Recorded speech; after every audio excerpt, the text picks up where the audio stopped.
Now, Mystery Theater.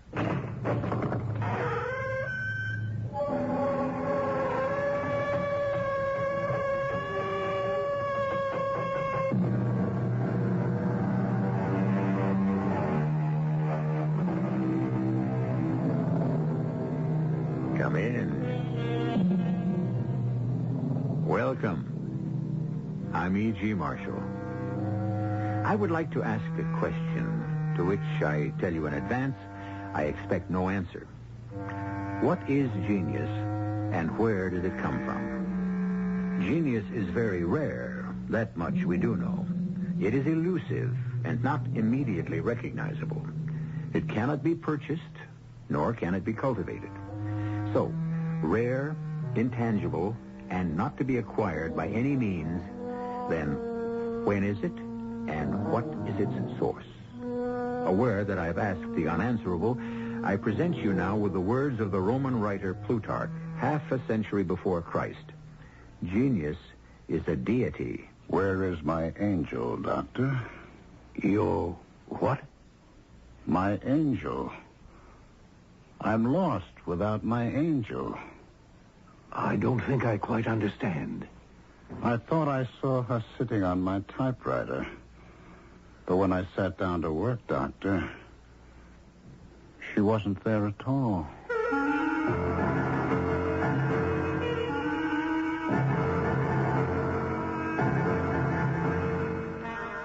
Our mystery drama, Fallen Angel, was written especially for the Mystery Theater by Elspeth Eric and stars Ralph Bell.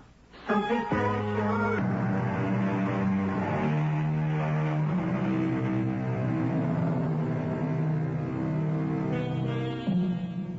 Our story concerns a writer. His name is Lawrence Maitland. Many think he's a genius. He thinks so himself. But genius or no, at the moment, Lawrence Maitland is in serious trouble. What went wrong? Something went wrong. What? What am I doing here? What kind of a place is this? How did I get here? I can't remember a thing. Oh, good Lord. What's happened to my memory? I can't live if anything's happened to my memory. Yes, come in, please. Dr. Kramer? Yes? I'm Jack Brody. Oh, yes, Mr. Brody, come in. You wanted to talk to me about Mr. Maitland. Yeah. Well, it all started my place, you know. And Mr. Maitland ain't just a customer. He's like a friend, too. Mm-hmm. Did he come to your place often, Mr. Brody? Yeah, all the time. He never went no place else. Well, when I say all the time, I mean when he was drinking, you know. But he wasn't always drinking. But there was months at a time he didn't drink at all. A periodic drinker. Yeah, well, he went on benders, you know, 2, 3, maybe 4 times a year. And always at your place? Yeah, right. Well, why was that, do you suppose? Well, I don't know. He wouldn't be recognized there. Not very likely. It's near the waterfront, you know. We don't get people from Mr. Maitland's kind of background as a rule. Mm-hmm. Well, him and I got to be what you might call friends. I mean, he knew I'd look after him. How? Well, when he'd get himself really boozed up, I'd call his taxi for him. His taxi? Yeah, it's the same one every time. The driver's a guy named Ivan Kaplan. He was like a friend of Maitland's, too. Ivan would take him home and get him to bed. Lots of times without even waking Mrs. Maitland up. He just knew what to do. Yes, Mrs. Maitland told me. Would you care to tell me just what happened that night? Morning. It was in the morning. About 11 o'clock, that's when I opened up. And, well, the place was empty when he come in. I hadn't seen him in some time, but I wasn't exactly surprised. I knew sooner or later he'd show up. Hi, Jack. Hey, Mr. Maitland. I thought you'd never open up. Well, never before 11, you know that. Well, what's your pleasure? You know damn well what I drink. Make it a double. Right. Water with it? Beer on the side. Well, it's your liver. What's that? Who came in? customer. Yes, sir? Beer? Draft? Please. Hey, Jack. I need another drink here. Yes, sir. Be right with you, Mr. Mason. Now. Right now. You want the same? The same exactly. No, wait. I still have some beer left. Double? I said the same, didn't I? Who's that man? Enter the bar with a beer. Him? I think his name is Jones. You know him? Well, just over the bar. He keeps staring at me. Huh? Well, maybe he knows you from someplace. Impossible. I never knew anybody like that. Well, maybe he's seen your picture in the paper. I've seen it a few times. Hey, maybe he caught you on the TV, huh? Cheap publicity. My publisher thinks it's important. Well, sells books, probably. My books sell themselves. Yeah, well... Jones. Is that his real name? That's what he told me. I think he said Jones.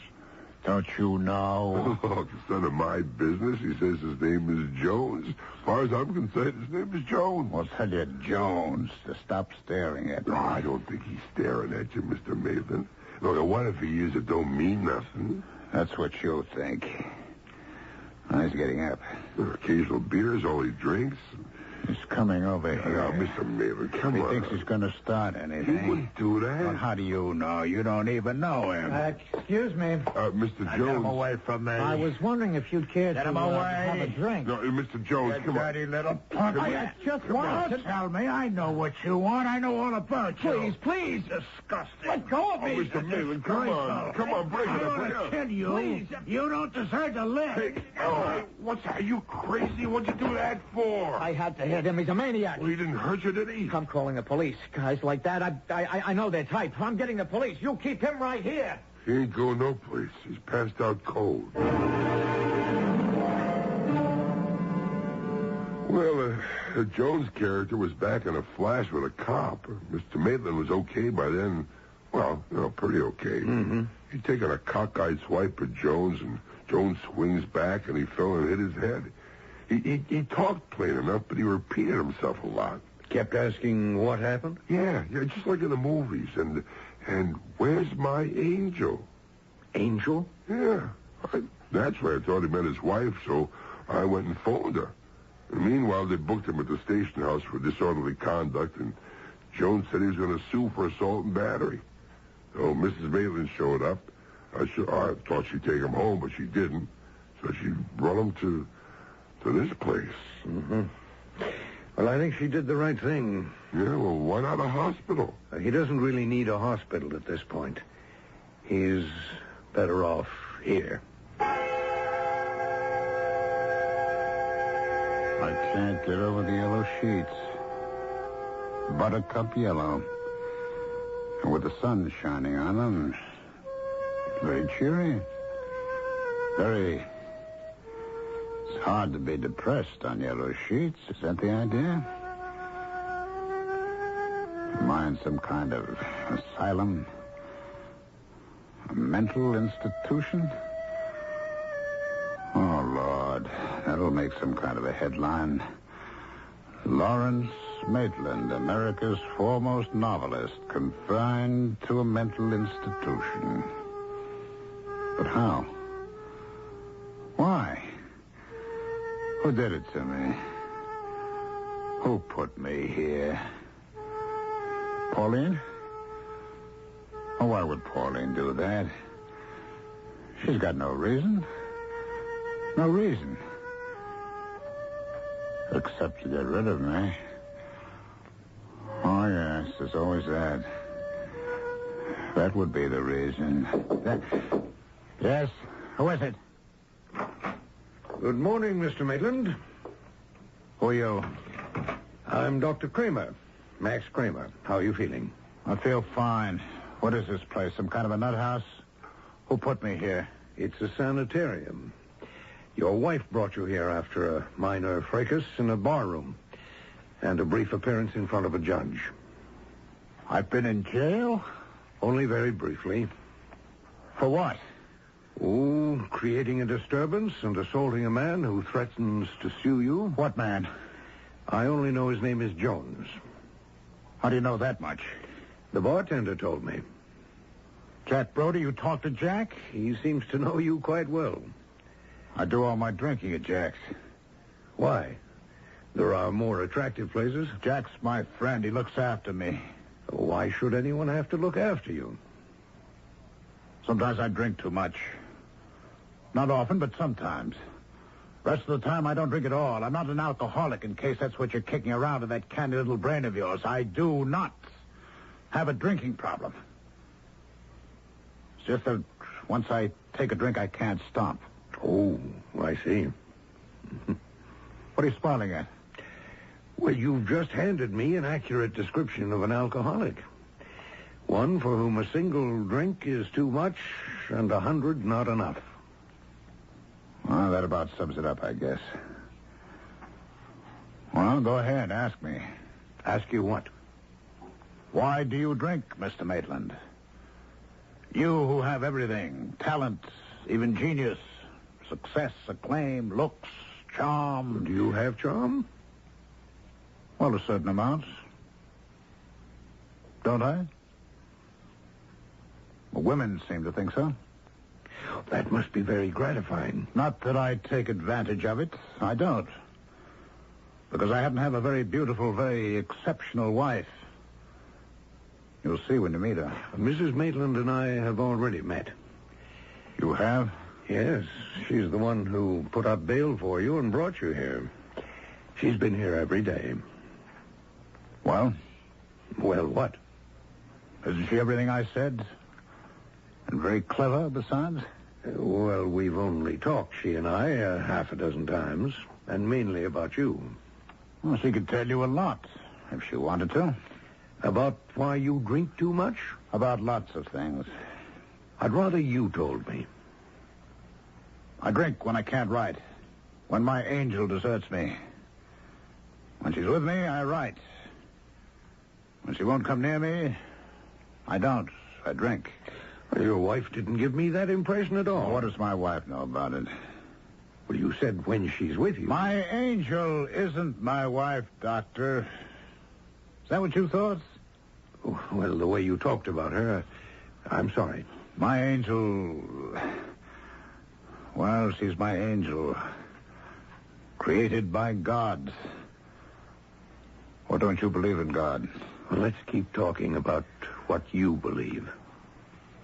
Well, angels are not necessarily created by God. Actually, I doubt that mine was. Some angels are beings elevated to their celestial status by their intelligence. With extraordinary intelligence. But they are composed of heavenly matter. There's no doubt about that. They mediate, at least mine does, between me and the God force. I do believe in the God force. Don't you? And my angel puts me in contact with the God force. And I write. I write like an angel. You've probably heard that said of me.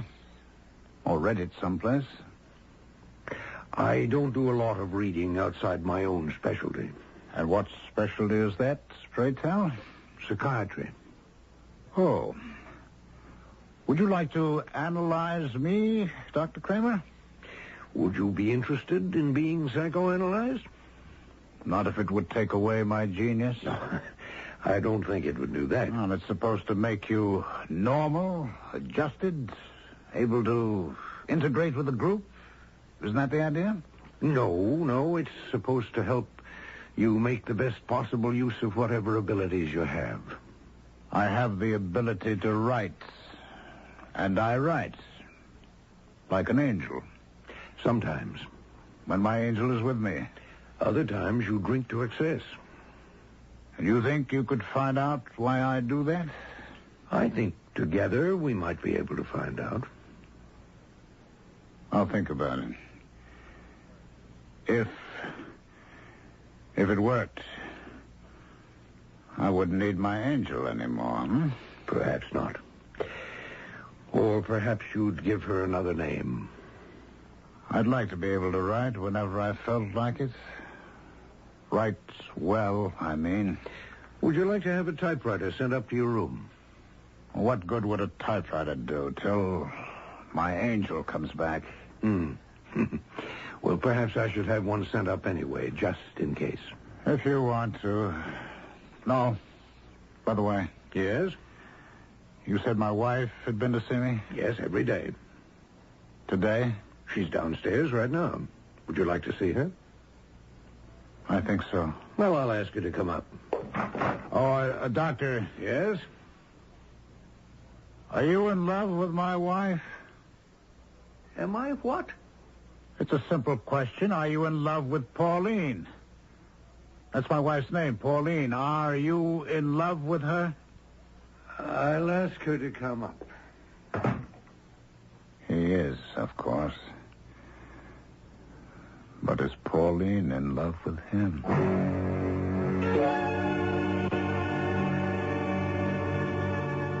Genius penetrates to the essential truth of whatever it concerns itself with. Genius does not stop with description, but goes on to revelation.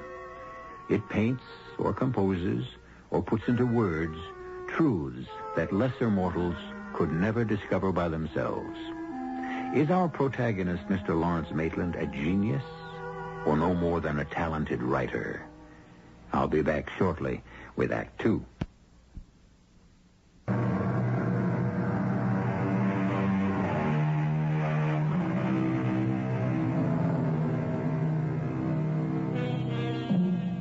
Mr. Lawrence Maitland, you may remember, discovered himself in a large, airy room not his own, which he rightly deduced to be one of many in a mental institution to which he had been brought after assaulting a stranger in a bar.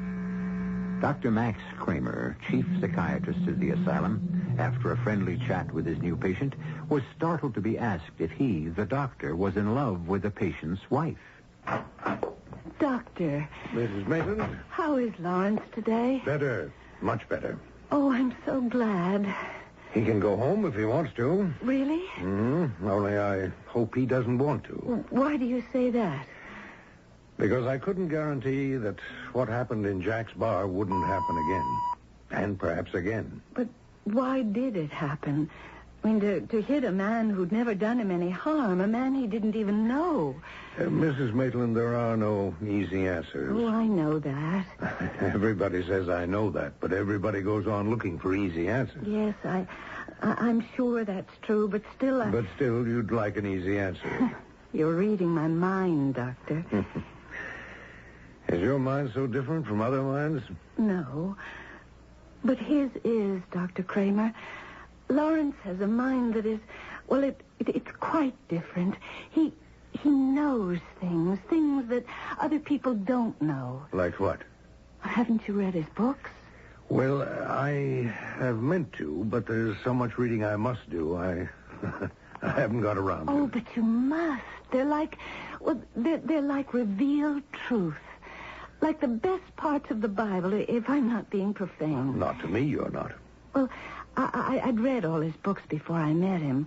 All those that had been published up to that time. And then when I met him, I felt like a schoolgirl sitting at the feet of a master. Just to be near him was to be near the fount of all wisdom, all truth. How old are you, Mrs. Maitland? Why, I'm 37. How long have you and Mr. Maitland been married? 10 years. And do you still feel like a schoolgirl? Are you still sitting at the feet of the master? Well, yes, I do. I am. I don't think that's a very healthy way for a woman of 37 to feel.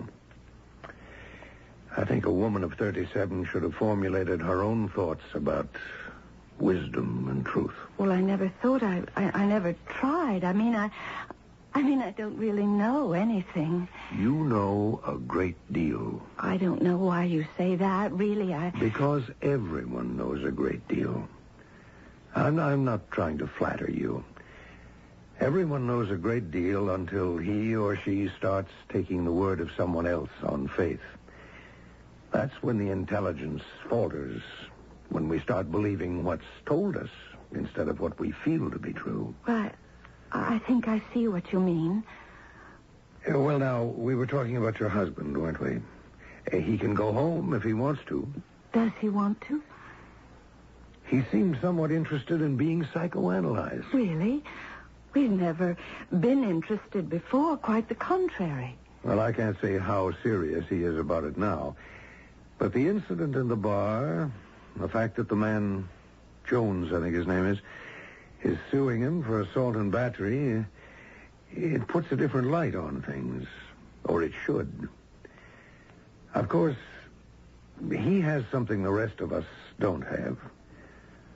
He has his angel. He told you about that? Oh, yes. It seems his angel has temporarily deserted him. Oh, it's Lawrence's way of talking. I don't think so. I think he believes he has an angel, a real angel. You and I perhaps would call it his ability to write. But if he wants to call it his angel, well, you know, at first I thought he meant you, Mrs. Maitland. Oh, for heaven's sakes, why would you think that? I don't know. I just did. Well, perhaps I'd better go up and see him now, if you say it's all right. Yes. Quite all right.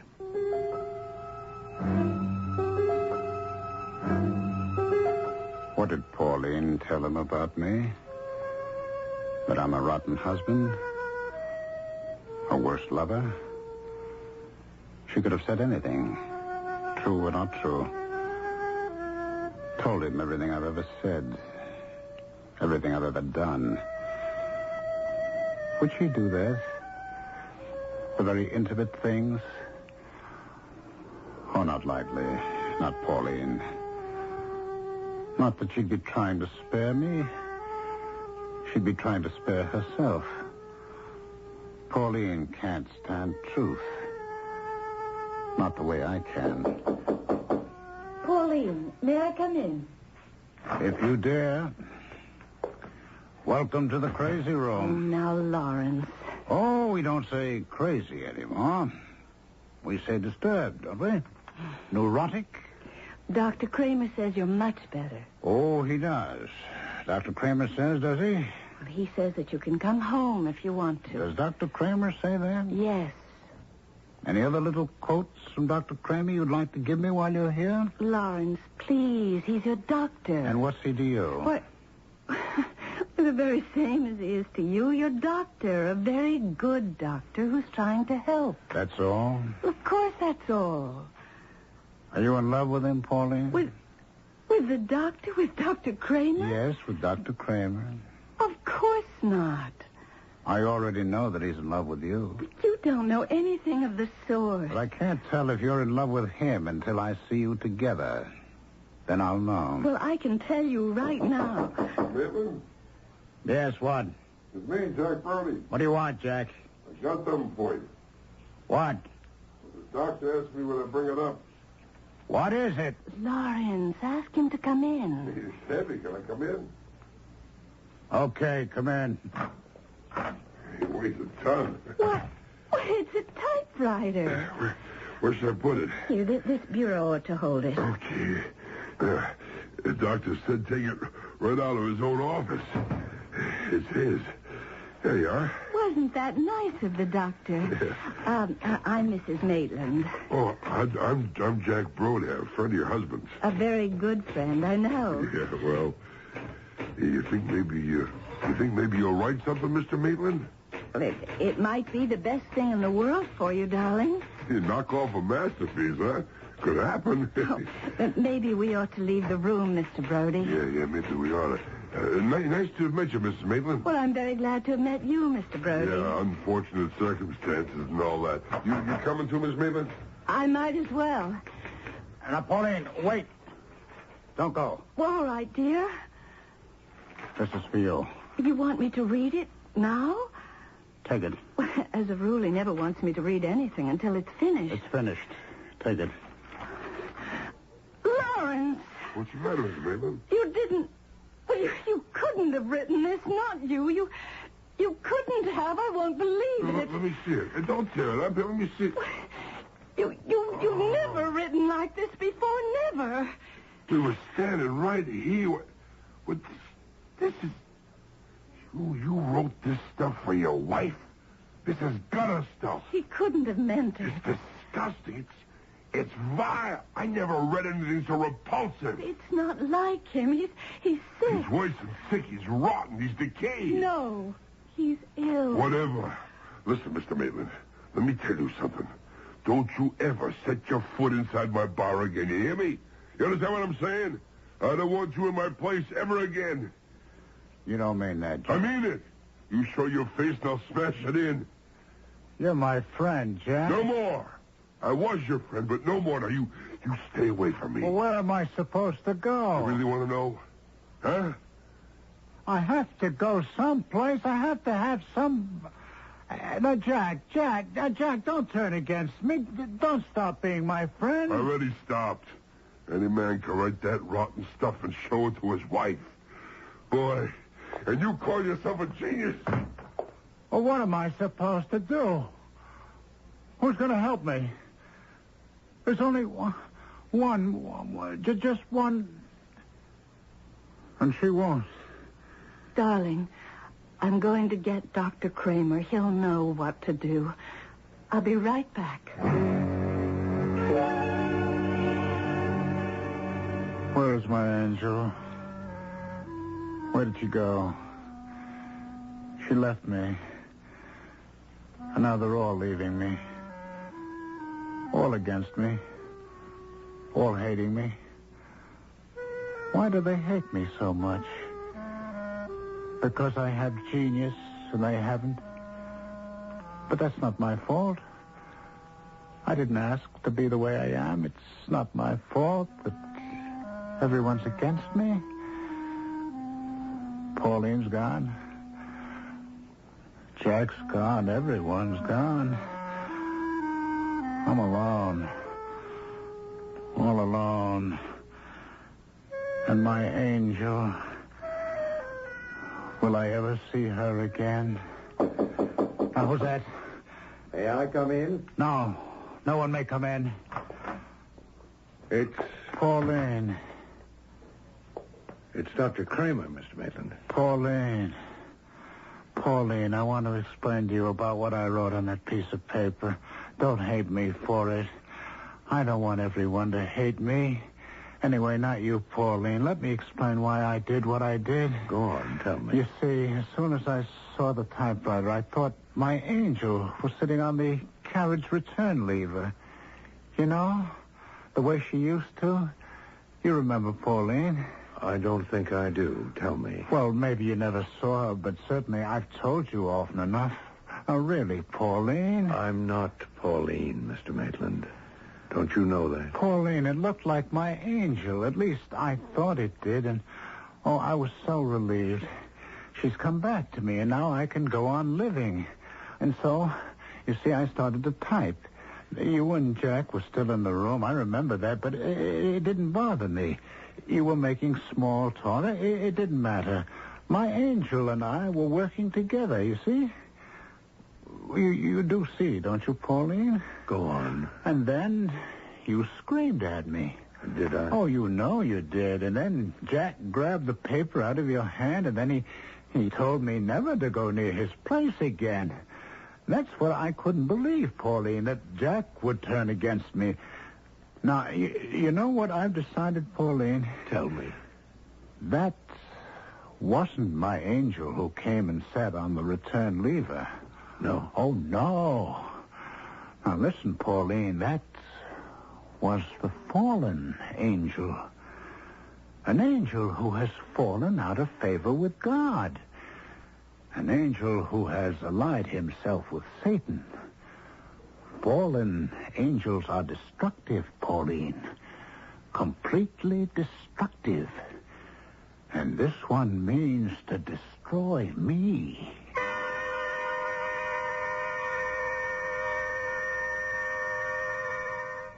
How is one to tell a true angel from one who has fallen from grace? Since both have miraculous powers, how is one to accept the ministrations of the one and resist the machinations of the other? Speaking for myself, I find myself modestly grateful that I have never been visited by any angel whatsoever of either kind. I'll be back shortly with Act 3.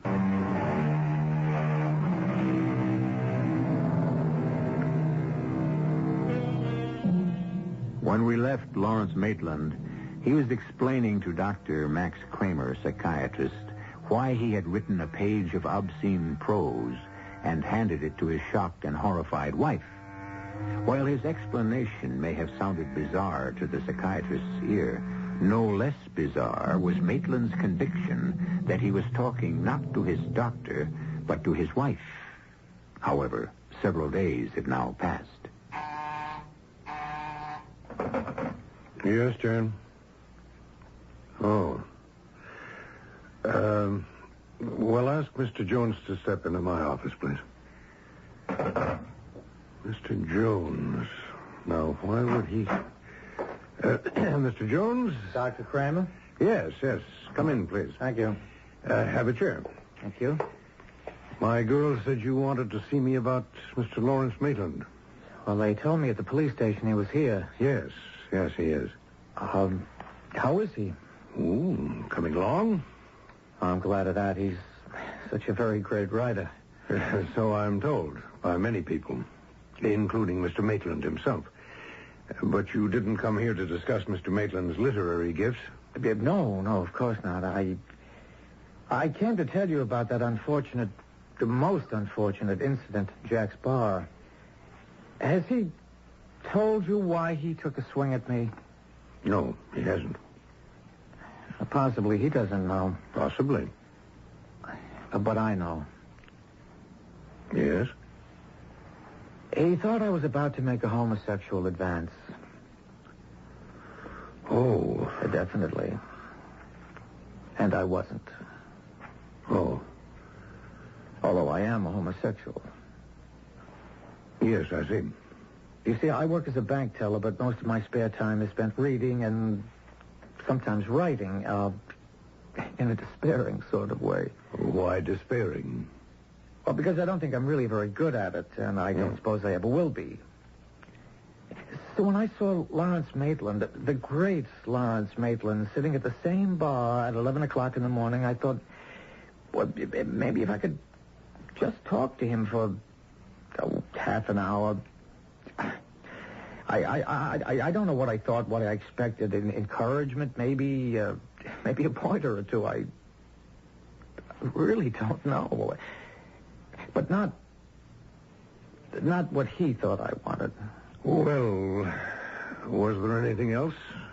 Oh, yes, I wondered if I might see Mr. Maitland for just a minute or two. I have something rather important to tell him, but not what I just told you, no, something else. I see. Something that, well, might make him feel a little better. Well, in that case, I don't see why not. Oh, he's such a great man, Mr. Maitland. Such a very great writer. It seems such a pity. Such a pity, yes. Jane, is Mrs. Maitland here yet? Oh, she is? Well, ask her to come in, please. Such a pity.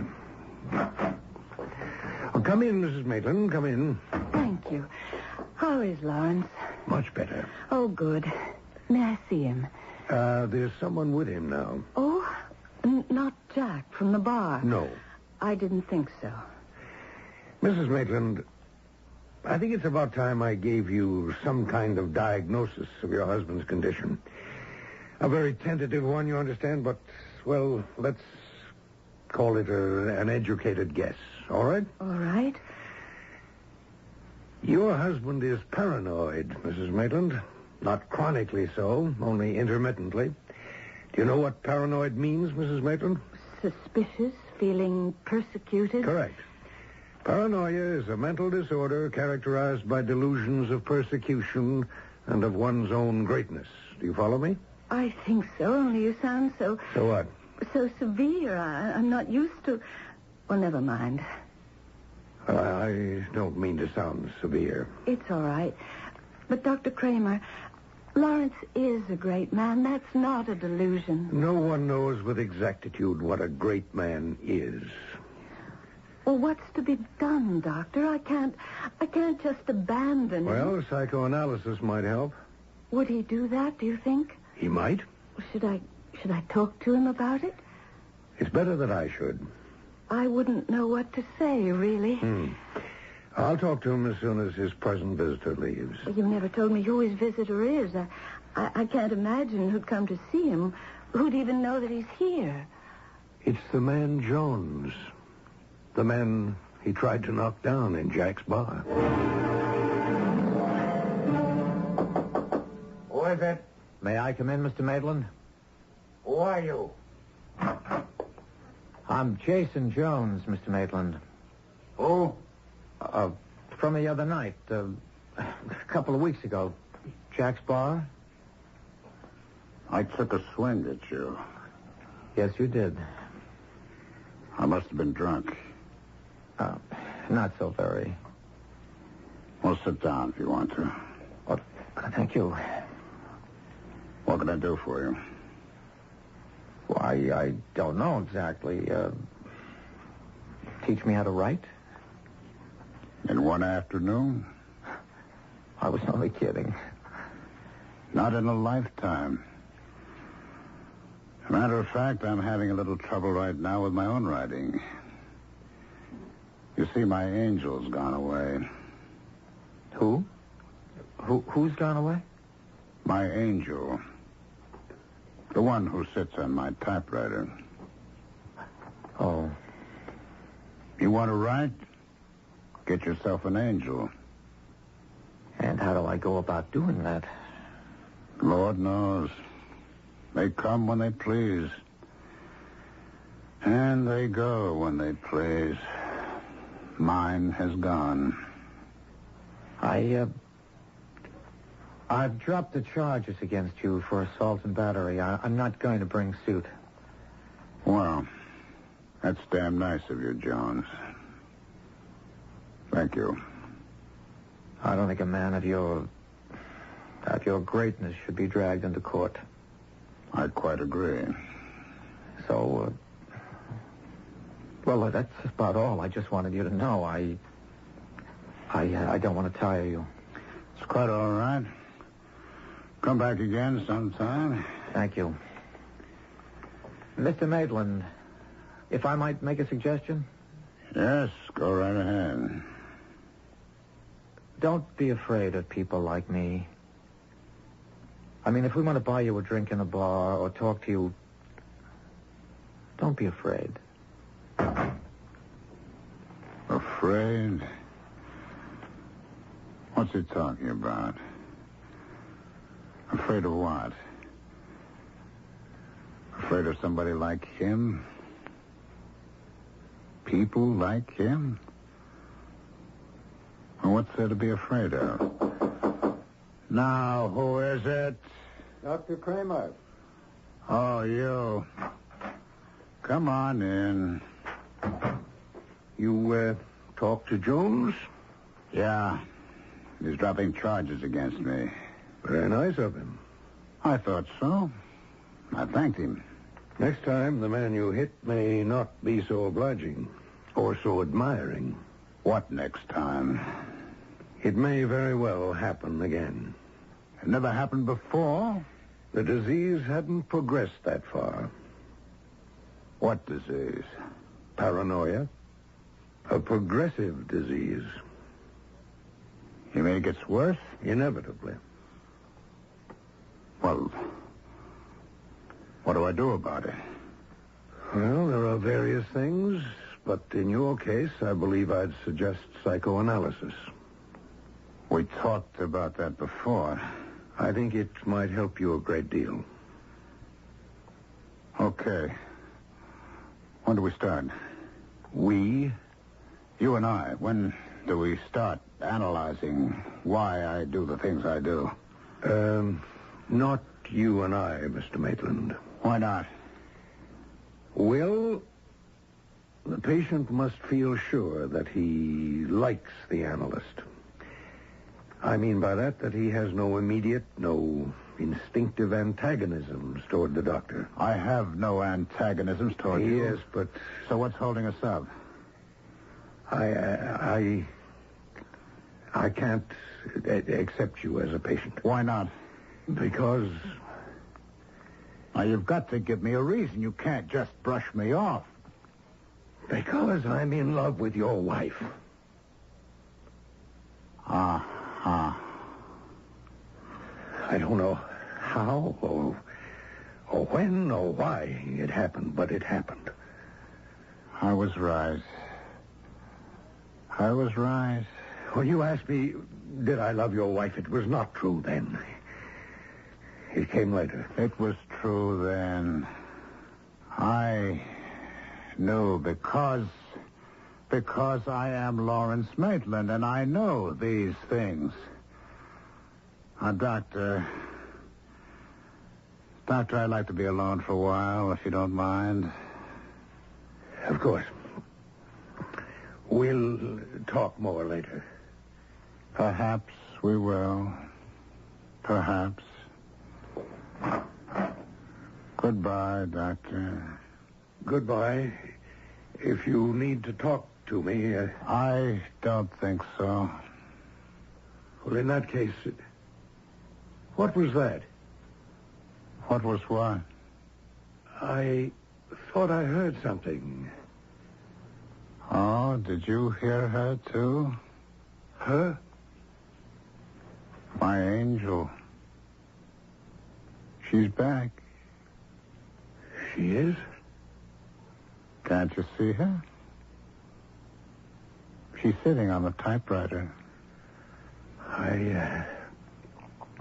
I can't say that I do see her. Not really. No. I don't suppose you can. Be so good as to close the door behind you, Doctor. I really have to get to work.